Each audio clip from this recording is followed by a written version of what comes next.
प्रिय मित्रों, नमस्कार। ज्योतिष शास्त्र में आज हम चर्चा करेंगे राजयोग के बारे में।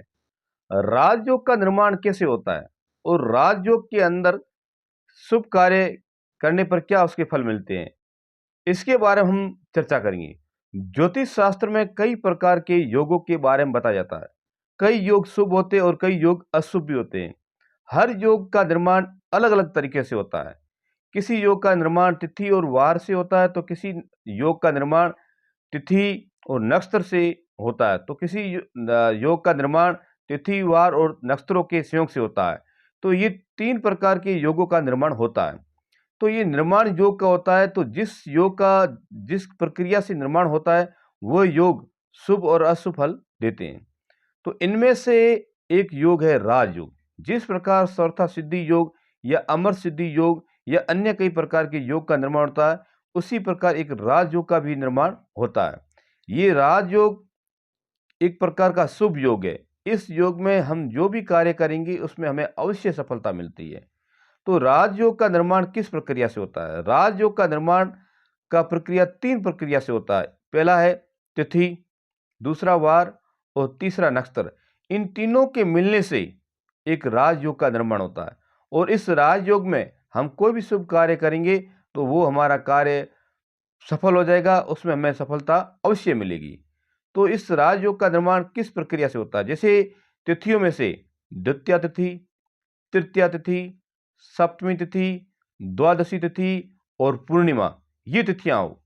कहने का तात्पर्य ये कि द्वितीया तिथि हो या तृतीया या सप्तमी हो या द्वादशी या फिर पूर्णिमा, ये तिथियां हो और उस दिन वार में जैसे मंगलवार, बुधवार, शुक्रवार और रविवार, इन चारों में से कोई एक वार हो।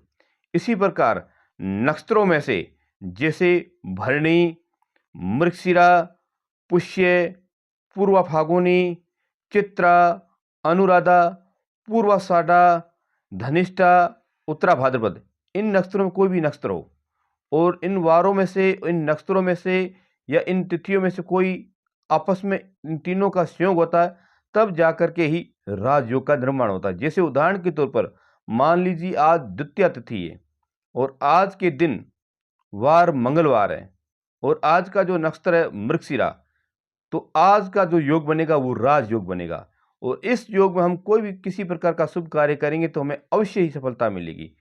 तो यानी कि तिथि और वार और नक्षत्र, ये तीनों जब मिलते हैं और इसके तीनों के मिलने से जो योग बनता है उसे हम राजयोग कहते हैं और राजयोग एक सफलतापूर्वक योग है। इसमें कोई भी शुभ कार्य करेंगे तो हमें अवश्य ही सफलता मिलेगी।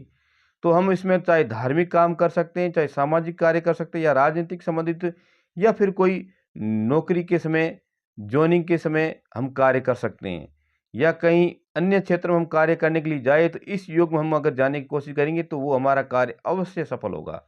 तो ये ज्योतिष शास्त्र में इस राजयोग का निर्माण बताया जाता है।